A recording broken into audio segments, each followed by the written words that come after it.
ನಮಸ್ಕಾರ ವೀಕ್ಷಕರೇ, ಚೇಳೂರಿನಲ್ಲಿ ಉಚಿತ ಹೆಲ್ಮೆಟ್ ವಿತರಣೆ. ಚಿಕ್ಕಬಳ್ಳಾಪುರ ಜಿಲ್ಲೆ ಚೇಳೂರು ತಾಲೂಕು ಚೇಳೂರು ಹೊರವಲಯದಲ್ಲಿ ಹರಿನಾಥ್ ರೆಡ್ಡಿ ಚಾರಿಟಬಲ್ ಟ್ರಸ್ಟ್ ವತಿಯಿಂದ ಚೇಳೂರು ಪಂಚಾಯಿತಿ ವ್ಯಾಪ್ತಿಯ ಎಲ್ಲ ಗ್ರಾಮದ ದ್ವಿಚಕ್ರ ವಾಹನ ಸವಾರರಿಗೆ ಹರಿನಾಥ್ ರೆಡ್ಡಿ ಚಾರಿಟಬಲ್ ಟ್ರಸ್ಟ್ನ ಅಧ್ಯಕ್ಷರಾದ ಹರಿನಾಥ್ ರೆಡ್ಡಿರವರು ದ್ವಿಚಕ್ರ ವಾಹನ ಸವಾರರಿಗೆ ಹೆಲ್ಮೆಟ್ ವಿತರಣೆ ಮಾಡುತ್ತಿರುವ ದೃಶ್ಯ ಕಂಡುಬಂತು. ಹೆಲ್ಮೆಟ್ಗಾಗಿ ದ್ವಿಚಕ್ರ ವಾಹನ ಸವಾರರು ಸಹಸ್ರಾರು ಸಂಖ್ಯೆಯಲ್ಲಿ ಆಗಮಿಸಿದ್ದರು. ಹೆಲ್ಮೆಟ್ ವಿತರಣೆ ಮಾಡಲು ಮುಂದಾದಾಗ ದ್ವಿಚಕ್ರ ವಾಹನ ಸವಾರರು ನಾ ಮುಂದು ತಾ ಮುಂದು ಎಂದು ಮುಗಿಬೀಳುತ್ತಿರುವ ದೃಶ್ಯ ಕಂಡುಬಂತು. ಕಾರ್ಯಕ್ರಮ ಉದ್ದೇಶಿಸಿ ಮಾತನಾಡಿದ ಹರಿನಾಥ್ ರೆಡ್ಡಿರವರು, ಸರ್ಕಾರ ದ್ವಿಚಕ್ರ ವಾಹನ ಸವಾರರಿಗೆ ಹೆಲ್ಮೆಟ್ ಕಡ್ಡಾಯಗೊಳಿಸಿರುವುದರಿಂದ ವಾಹನ ಸವಾರರ ಸುರಕ್ಷತೆಗಾಗಿ ಹೆಲ್ಮೆಟ್ ಧರಿಸಿ ಪ್ರಾಣ ಉಳಿಸಿ ಎಂಬಂತೆ ಬಾಗೇಪಲ್ಲಿ ವಿಧಾನಸಭಾ ಕ್ಷೇತ್ರಕ್ಕೆ ಒಳಪಡುವ ಗುಡಿಬಂಡೆ, ಬಾಗೇಪಲ್ಲಿ ಹಾಗೂ ಚೇಳೂರು ತಾಲೂಕುಗಳಲ್ಲಿ ಎಲ್ಲ ಗ್ರಾಮ ಪಂಚಾಯಿತಿಗಳ ಮುಖ್ಯ ಕೇಂದ್ರಗಳಲ್ಲಿ ಇದುವರೆಗೂ 50,000ಕ್ಕೂ ಹೆಚ್ಚು ಹೆಲ್ಮೆಟ್ಗಳು ವಿತರಣೆ ಮಾಡಲಾಗಿದೆ ಎಂದು ತಿಳಿಸಿದರು. ಈ ಸಂದರ್ಭದಲ್ಲಿ ಕೆಎನ್ ರಾಮಕೃಷ್ಣಾರೆಡ್ಡಿ, ನಿವೃತ್ತ ಡಿವೈಎಸ್ಪಿ ಕೋನಪ್ಪರೆಡ್ಡಿ, ಜೆಪಿ ಚಂದ್ರಶೇಖರ್ ರೆಡ್ಡಿ ಸೇರಿದಂತೆ ಸ್ಥಳೀಯ ಮುಖಂಡರು ಹಾಜರಿದ್ದರು.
ಗಾಡಿ ತೋಡ್ರಿ, ಇಂದ ತೋಡ್ರಿ ಗಾಡಿ ಒಂದೊಂದಾಗಿ ಬಿಡ್ತಾರೆ. ಅವರು ಎಲ್ರಿಗೂ ಕೊಟ್ಬಿಟ್ಟು ಒಂದೊಂದಾಗಿ ಬಿಡ್ತಾರೆ.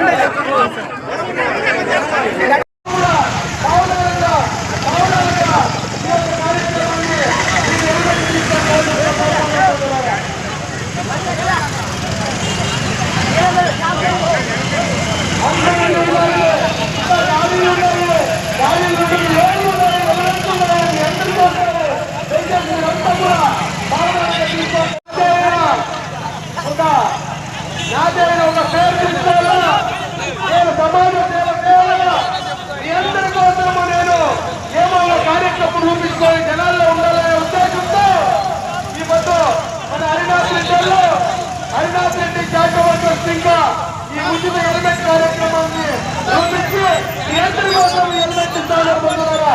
ఇదంతా కూడా సాధారణంగా ఈ హెల్మెట్ తీసుకొని ఈ యొక్క కార్యక్రమాన్ని యశస్వి చేయాల్సిందిగా కోరుతా ఉన్నాం. పొందుతారా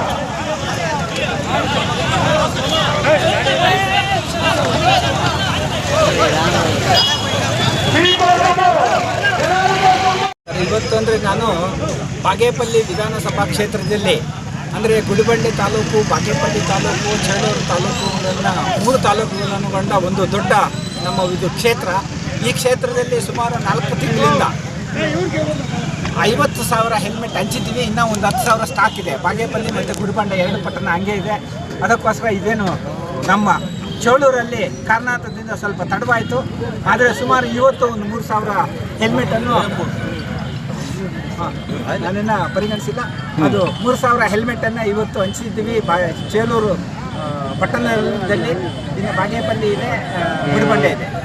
ಈಗ ಈ ತಾಲೂಕು ನಿಮಗೆ ಜನ್ಮಭೂಮಿ, ಕರ್ಮಭೂಮಿ. ಇಲ್ಲಿ ಜನಸಾಮಾನ್ಯರು ಯಾವ ರೀತಿ ಸ್ಪಂದನೆ ಮಾಡಿದ್ದಾರೆ ಈ ಕಾರ್ಯಕ್ರಮಕ್ಕೆ? ಸರ್, ನನಗೆ 2010ರಲ್ಲೇ ಚೇಳೂರು ತಾಲೂಕಿಂದ ನನಗೆ ರಾಜಕೀಯ ಜೀವನದಲ್ಲಿ ಜನ್ಮ ಕೊಟ್ಟಿದೆ. ಇದು ಜನ್ಮಭೂಮಿನೇ. ಅದಕ್ಕೋಸ್ಕರ ಇದು ನನಗೆ ತುಂಬ ಸಂತೋಷವಾಗಿದೆ. ಅಂದರೆ ಈ ಕ್ಷೇತ್ರದಲ್ಲಿ ಹುಟ್ಟಿ ನಾನು ಸುಮಾರು ರಾಮೋಜಿಪಲ್ಲಿ ಹಳ್ಳಿಯಲ್ಲಿ ಹುಟ್ಟಿ ಇದೊಂದು ಸೇವೆ ಮಾಡಲಿಕ್ಕೆ ನಮಗೆ ಭಗವಂತ ಅವಕಾಶ ಕೊಟ್ಟಿದ್ದಾನೆ. ನನಗೆ ತುಂಬ ಸಂತೋಷವಾಗಿದೆ ಜನರ ಸೇವೆ ಮಾಡೋಕ್ಕೆ. ಕೆ ಎನ್ ಆರ್ ಅವರೇ, ತಮ್ಮ ಅನಿಸಿಕೆ ಏನು? ಇದೊಂದು ಸಮಾಜ ಸೇವೆ ಅಂತ ಅವರು ಟ್ರಸ್ಟಿಂದ ಮಾಡ್ತಾ ಇದ್ದಾರೆ. ಜನರಿಗೆ ಉಪಯೋಗ ಇದಕ್ಕೆ ಬೆಲೆ ಕಟ್ಟೋಕ್ಕಾಗಲ್ಲ. ಪ್ರಾಣ ಅವ್ರಿಗೆ ಏನು ಸರ್ಕಾರನೇ ಹೇಳಿದೆ, ಹೆಲ್ಮೆಟ್ ಧರಿಸಿ ಪ್ರಾಣ ಉಳಿಸಿ ಅಂತ. ಹೆಲ್ಮೆಟ್ ಧರಿಸ್ಕೊಂಡು ಪ್ರತಿಯೊಬ್ಬರು ಕೂಡ ಸಂಚಾರ ಮಾಡಿದರೆ ಅವ್ರ ಕುಟುಂಬ, ಅವ್ರ ಮಕ್ಕಳಿಗೆ ಎಲ್ರಿಗೂ ರಕ್ಷಣೆ ಕೊಡ್ತಕ್ಕಂಥ ಒಂದು ಕಾರ್ಯಕ್ರಮ ಇದು ಒಳ್ಳೆಯ ಕಾರ್ಯಕ್ರಮ. ಸುಮಾರು 4 ತಿಂಗಳಿಂದ ಇಡೀ ಬಾಗೇಪಲ್ಲಿ ವಿಧಾನಸಭಾ ಕ್ಷೇತ್ರಕ್ಕೆ ಸೇರಿರ್ತಕ್ಕಂಥ 3 ತಾಲೂಕುಗಳಲ್ಲಿ ಗುಡಿಬಂಡೆ, ಬಾಗೇಪಲ್ಲಿ, ಚೇಳೂರು, ಲಾಸ್ಟ್ ಇವತ್ತು ಚೇಳೂರಲ್ಲಿ ಸುಮಾರು ಇದುವರೆಗೂ 50,000ದಿಂದ 60,000 ಹೆಲ್ಮೆಟ್ಗಳನ್ನು ವಿತರಣೆ ಮಾಡಿದ್ದಾರೆ. ಹಲವಾರು ಜನರ ಒಳ್ಳೆ ಇದಕ್ಕೆ ಬೆಲೆ ಕಟ್ಟಕ್ಕಾಗಲ್ಲ. ಬೆಲೆ ಕಟ್ಟಕ್ಕೆ ಆಗಲ್ಲ. ಎಷ್ಟೋ ಜೀವಗಳು ಉಳಿಸ್ದಂಗೆ ಆಗುತ್ತೆ. ಒಳ್ಳೆ ಕಾರ್ಯಕ್ರಮ ಕೊಟ್ಟಿದ್ದಾರೆ. ದೇವರು ಅವ್ರಿಗೆ ಒಳ್ಳೇದು ಮಾಡಲಿ, ಭಗವಂತ ಎಲ್ಲ ಇದು ಮಾಡಲಿ, ಜನರ ಆಶೀರ್ವಾದ ಅವ್ರಿಗೆ ಇರಲಿ ಅಂತ ಹೇಳ್ಬಿಟ್ಟು ಈ ಸಂದರ್ಭದಲ್ಲಿ ಇನ್ನೂ ಅವರ ಒಂದು ಟ್ರಸ್ಟ್ ವತಿಯಿಂದ ಜನಪರ ಕಾರ್ಯಕ್ರಮಗಳು, ರೈತಾಪಿ ವರ್ಗ, ಕಾರ್ಮಿಕರು, ಕೂಲಿಗಳು, ಯಾರು ಅಲ್ಪಸಂಖ್ಯಾತರು, ಹಿಂದುಳು ಯಾರಿದ್ದಾರೆ, ಗ್ರಾಮೀಣ ಪ್ರದೇಶದಲ್ಲಿರ್ತಕ್ಕಂಥ ಬಡ ಜನತೆಯ ಕಾರ್ಯಕ್ರಮಗಳನ್ನು, ಕಲ್ಯಾಣ ಕಾರ್ಯಕ್ರಮಗಳನ್ನು, ಒಳ್ಳೆಯ ಕಾರ್ಯಕ್ರಮಗಳನ್ನು ಹಮ್ಮಿಕೊಳ್ಳಲಿಕ್ಕೆ ದೇವರು ಅವರಿಗೆ ಶಕ್ತಿ ನೀಡಲಿ, ಭಗವಂತ ಅವರಿಗೆ ಕರುಣಿಸಲಿ, ಜನರು ಒಂದು ಸ್ಪಂದನೆ ಅವರನ್ನು ನೀಡಲಿ ಅಂತ ಹೇಳ್ಬಿಟ್ಟು ಈ ಸಂದರ್ಭದಲ್ಲಿ ಅವರಿಗೆ ನಾವು ಚೇಳೂರು ಪಂಚಾಯಿತಿ ಇಡೀ ಸಮಸ್ತ ಜನರ ಪರವಾಗಿ ಅವರಿಗೆ ಕೃತಜ್ಞತೆಗಳನ್ನು, ಧನ್ಯವಾದಗಳನ್ನು ತಿಳಿಸ್ತೀವಿ. Thank you sir, thank you. ಇಲ್ಲಿಗೆ ಇಲ್ಲ ಗುಡಿಬಂಡೆಗೆ ಹೋಗಿ ಮಾತಾಡಲೇಬೇಡ. ಈ ತನಕ 33 ಪಂಚಾಯತಿ ಹಂಚಿದ್ದೀವಿ. 3 ತಾಲೂಕು ಹೆಡ್ ಕ್ವಾರ್ಟ್ರು ಲೇಟಾಗಿ ಹಂಚೋಣ ಅಂದ್ಕೊಂಡಿದ್ವಿ. ಅದರಲ್ಲಿ ನಮ್ಮ ಚೇಳೂರು ತಾಲೂಕು ಆಗಿದ್ದರಿಂದ ಚೇಳೂರು ತಾಲೂಕಿನಲ್ಲಿ ಇವಾಗ ಇವತ್ತು ನಮ್ಮ ಮುಖಂಡರಾದ ರಾಮಕೃಷ್ಣ ರೆಡ್ಡಿಯವರು, ಮರಿನಾಥ್ ರೆಡ್ಡಿಯವರು, ನಮ್ಮ ಕಾನ್ಪರೆಡ್ಡಿ ಅವರು, ಹಲವಾರು ಮುಖಂಡರು ಒಂದು ಇದರಿಂದ ಎಲ್ಲ ಒಗ್ಗೂಡಿ ಸುಮಾರು 33 ಪಂಚಾಯತಿಗಳಿಗಿಂತ ಎಷ್ಟು ಪಂಚಾಯತಿ ಬಂದಿರುವುದು ನಮ್ಮ ಚೇಳೂರು ತಾಲೂಕು ಚೇಳೂರು ಪಂಚಾಯತಿಯಿಂದ ತುಂಬ ಸಂತೋಷ ಆಯಿತು ನಮಗೆ. ಈ ಬಂದಿರೋರೆಲ್ಲ ಹೆಲ್ಮೆಟನ್ನು ನೀಟಾಗಿ ಧರಿಸಿ ಉಕ್ಸ್ ಹಾಕ್ಕೊಂಡು ಇದು ಭೂಮಿ ಹತ್ರ ಹೋಗಲಿ, ಅವ್ರ ಜಮೀನು ಹತ್ರ ಹೋಗಲಿ, ಬಸ್ಸಿಗೆ ಹೋಗಲಿ, ಬೇರೆ ಎಲ್ಲದಕ್ಕೆ ಹೋದರೆ ನೀಟಾಗಿ ಹೆಲ್ಮೆಟ್ ಹಾಕ್ಕೊಂಡು ಹೋದರೆ ಅವ್ರ ಪ್ರಾಣ ಉಳಿಯುತ್ತೆ. ಅವ್ರ ಪ್ರಾಣ ಉಳಿದರೆ ನಮ್ಮ 65,000 ಕೊಟ್ಟಿದ್ದಕ್ಕೆ ನಮ್ಮ ಮರಿನಾಥ್ ರೆಡ್ಡಿ ಅವರಿಗೆ ಮತ್ತು ಅವ್ರ ಕುಟುಂಬದವ್ರಿಗೆ ದೇವರು ಒಳ್ಳೇದು ಮಾಡ್ತಾರೆ ಅಂತ ಭಾವಿಸಿ ನಾಳೆಯಿಂದ ಪೊಲೀಸ್ ಅವರ ಕಲೆಕ್ಷನ್ ಕಮ್ಮಿ ಆಗೋಗುತ್ತೆ ಹೆಲ್ಮೆಟ್